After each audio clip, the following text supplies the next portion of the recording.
C'est honteux. 0-0 entre la France et l'Israël. Oui, la France est qualifiée en quart de finale de la Ligue des Nations, mais est-ce que c'est suffisant? Non. Salut à tous, on se retrouve pour le débrief du match entre la France et l'Israël. Score nul et vierge 0-0. Merci aux personnes qui étaient présentes avec moi en live pour suivre ce match. N'hésitez pas à liker et à vous abonner si vous êtes nouveau. Avant de parler des statistiques du match, on va parler par rapport à ce qui s'est passé dans ce stade.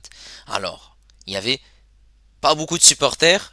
Il y avait 16 611 spectateurs, très exactement. Et il y a eu des bagarres. Des bagarres ont éclaté dans le virage nord du Stade de France dès le début de la rencontre. Une cinquantaine de personnes sont impliquées. Des stadiers sont intervenus pour tenter de ramener le calme. Les CRS se montrent prêts à intervenir, sachant qu'il y a eu pas mal d'incidents, une femme qui se fait agresser, voilà, pas mal d'incidents par des supporters israéliens qui étaient venus cagouler. Il y a des images. Donc faut pas retourner la situation de l'autre côté, parce que c'est n'importe quoi. Pourtant, ils étaient présents dans le stade. À méditer. Maintenant, on est parti pour les statistiques de cette rencontre. Et ces statistiques sont en faveur de l'équipe de France. 24 tirs, 8 tirs cadrés. 8 tirs cadrés pour 0 but à l'arrivée. 3 tirs pour l'Israël, 1 tir cadré. Une possession à 71% pour l'équipe de France. 29 pour cette équipe de l'Israël. 743 passes pour la France, 325 pour l'Israël. Précision de passe à 90% pour les Bleus, 76 pour l'Israël. 9 fautes pour les deux équipes. Un carton jaune pour les Bleus, obtenu par Kamavinga, 2 pour l'Israël, un hors-jeu pour les deux équipes et 8 corners pour l'équipe de France. Et forcément, voilà, une nouvelle fois, un match nul, c'est le quatrième durant cette année 2024. Forcément, dans le jeu, c'était mauvais, malgré qu'il y ait eu pas mal d'actions. Il y a eu des choses positives, il y a eu des choses négatives malgré ce score. Mais forcément, voilà, l'objectif c'était la première place. Et avant de rentrer dans les détails, en même temps, l'Italie jouait contre la Belgique. Ils ont gagné 1-0. Et forcément, l'Italie prenne la tête de ce groupe. Et la France devra gagner par au moins 3 buts d'écart pour espérer être leader de ce groupe.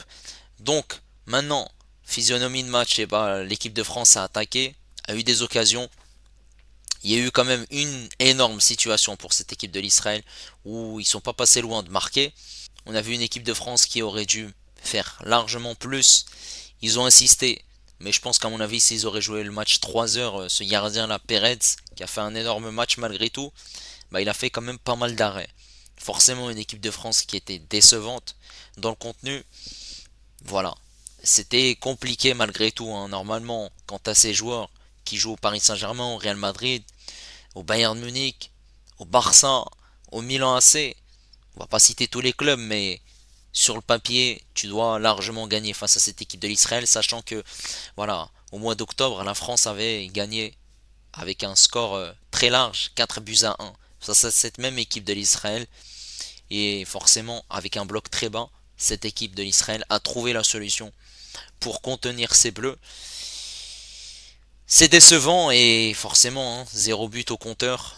Bon, voilà, la deuxième mi-temps, les Bleus ont eu plus d'occasions par rapport à la première. On avait une équipe de l'Israël qui faisait que de défendre derrière.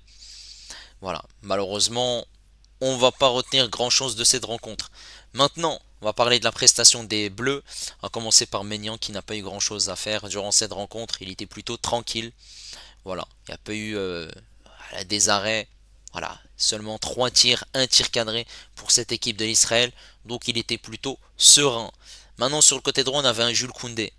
Jules Koundé qui a multiplié les courses, qui a accéléré, qui a combiné, qui a été pertinent sur certaines phases. Par contre, il y a eu beaucoup de déchets techniques, très peu de centres, puisque sur son côté droit, il y avait Olysée. Et voilà, malheureusement, ça n'a pas été suffisant. C'est plutôt un match moyen pour Koundé, même si défensivement, il n'y avait pas grand-chose à faire. Konaté ou Pamecano, bah, je trouvais que cette charnière centrale a fait le job, hein, forcément. Après, vu l'adversité, c'était pas top. Ou Pamecano a été au top. Il retrouve une place de titulaire, hein. C'est cette charnière centrale qui était titulaire en Coupe du Monde 2022.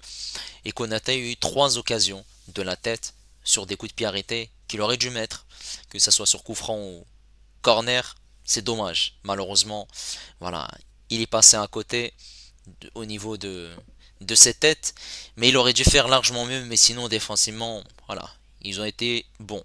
Côté gauche, on avait un Théo Hernandez qui n'a pas pris vraiment la profondeur sur ce côté, puisqu'il y avait Barcola. Il l'a fait sur deux trois séquences, mais pas énormément. On le voyait plus en retrait, et lorsqu'il prenait ce couloir gauche, un Barcola qui venait en 10, donc forcément, voilà, c'est pas un top match de sa part offensivement. Mais bon, défensivement, il a été plutôt serein. On voit un Théo Hernandez qui est pas au top, hein, qui n'a pas retrouvé son top niveau, malheureusement. Ensuite, au milieu de terrain, on avait Kanté, Kamavinga et Zaïre Emery. Kanté qui a fait un top match, c'était lui d'ailleurs le capitaine de cette équipe de France. Au dernier rassemblement, c'était Tchouaméni, mais il est blessé. Kanté, c'est 143 ballons, 10 duels gagnés sur 22, 6 tacles et 9 ballons récupérés. Voilà, ça a été pertinent, il était partout. On le voyait récupérer les ballons, on le voyait tacler, on le voyait gagner 10 duels. On le voyait aussi ramener le ballon vers l'avant pour essayer de jouer avec ses partenaires et essayer de lancer pourquoi pas un Barcola ou un Olysée, et même aussi se retrouver souvent dans les 18 derniers mètres, un Kanté qui portait le ballon vers l'avant, et ça c'est pertinent de sa part, mais bon, on n'a plus à le présenter, on le connaît, et ça fait plaisir que Kanté soit là, puisqu'il était blessé hein, au rassemblement du mois d'octobre. Kanté, comme à son habitude, il a été très important, bravo. Ensuite à ses côtés on avait Kamavinga. Kamavinga qui a été pertinent, qui a été intéressant. Voilà, il y a eu deux trois situations où il aurait pu tirer. Malheureusement, cette équipe de l'Israël jouait à 5 derrière, donc c'était très compliqué. Et on avait un Kamavinga qui était, voilà, qui récupérait les ballons, qui obtenait des fautes intéressantes, qui essayait d'accélérer, de jouer en une touche. Mais c'était compliqué de trouver la verticalité, de trouver des solutions, même s'il y a eu quelques situations. Voilà, malheureusement, voilà, c'est dommage. Et il y avait Zaïre Emery. Zaïre Emery qui a 18 ans, jeune joueur de ce milieu de terrain, aux côtés de Kamavinga hein, qui est aussi jeune, mais Zaïre Emery qui était le plus jeune hein, parmi les trois, qui était titulaire et qui a été intéressant. Intéressant puisque on le voyait partir vers l'avant, accélérer, voilà, trouver des solutions, essayer de combiner, essayer aussi par moment de frapper au but. Mais on l'a vu, hein, essayer de combiner également avec Olysée ou Barcola, de jouer rapidement une touche de balle, de se projeter vers l'avant. Après, forcément, tout n'a pas été parfait. Il n'a pas réussi à trouver des solutions offensives, malheureusement. Mais je trouve que sa prestation est réussie, malgré tout. En attaque, on avait Barcola, Colomwani et Olysée. Alors, on va commencer par Colomwani. Colomwani qui a eu des situations, voilà, de la tête notamment, qui passe à côté. Et deux, trois autres situations où il aurait dû faire largement mieux. Malheureusement, voilà, la rencontre de Colomwani aujourd'hui n'est pas soldée par un but.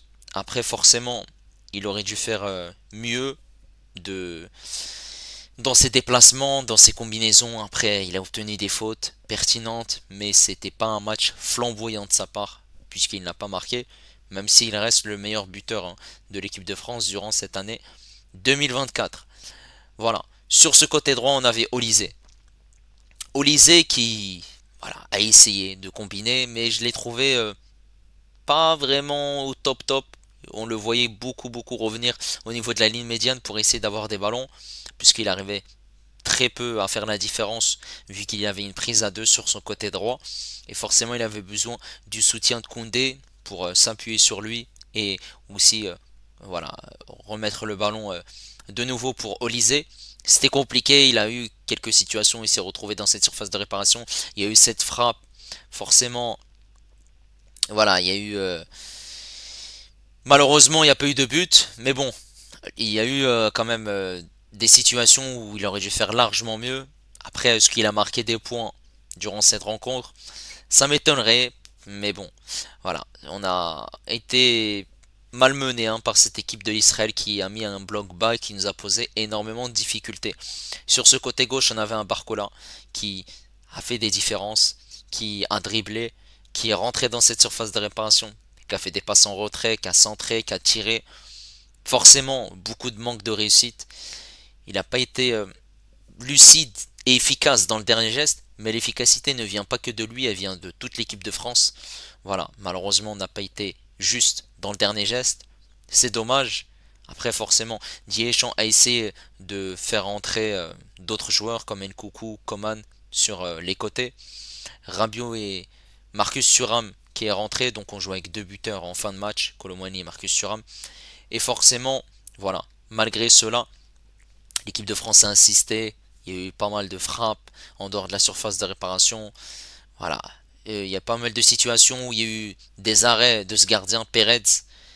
Voilà, on n'a pas été bon et aussi on n'a pas réussi à le surprendre puisque même en fin de match où Nkunku a cette situation, il tire directement sur le gardien. Malheureusement, voilà, c'est dommage hein, de faire un 0-0 contre cette équipe qui euh, est très faible hein, par rapport à l'équipe de France et qui ne méritait clairement pas hein, d'obtenir ce point du match nul. Voilà, n'hésitez pas à me dire ce que vous avez pensé de cette rencontre. N'hésitez pas également à liker et à vous abonner si vous êtes nouveau.